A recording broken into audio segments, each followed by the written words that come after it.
Reason number 3 is that you have bad gain staging. All gain staging is just leveling out your volumes of all of your layers before you start your mixing and mastering. That's what I was saying earlier, how that was the main fix to my pad and chord problem. A lot of mixing issues are rooted in bad gain staging. I gain stage and level as I'm making the beat, but if you're not the type to do that, it's important to come back and make sure certain sounds are dominant as you want to be dominant, and certain sounds are getting tucked and ducked the way that you want them tucked and ducked. You feel me? My personal mixing philosophy, I think chords, leads, and basses should be more dominant, and then anything that's an accent sound, an effect sound, or a supporting sound should be tucked a little bit more into the back. In this specific beat, I have my chords boosted a little bit, my supporting pad ducked down a little bit, my main lead is ducked down a little bit, but that's only because it was a loud ass sound. Then this support and synth for rhythm is ducked down a little bit too. Then on this other main lead pattern I got, it's not even ducked or boosted at all. Reason number 4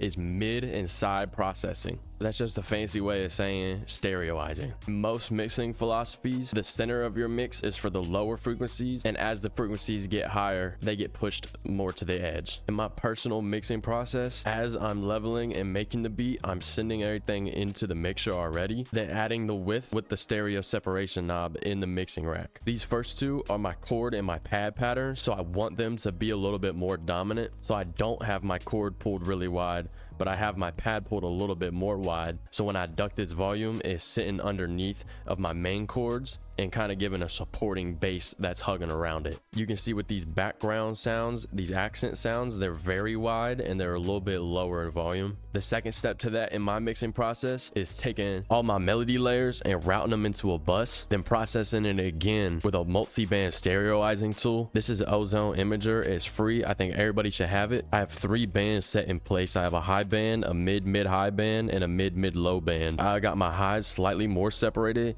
and my mids and mids-lows slightly less separated than the highs. The reason we do this, just like I said before, is because you want your lower bass frequencies more in the center of your mix. So by pushing out the high and the mids and the mid-highs, you can create more of a space for the bass in the middle. Another thing that go directly with that is that if you think that you're clashing a little bit, you can always give your bass either full mono or just a little bit of mono to push it a little bit more center. You can do that with the stereo separation knob in the mixing rack just by turning it to the right.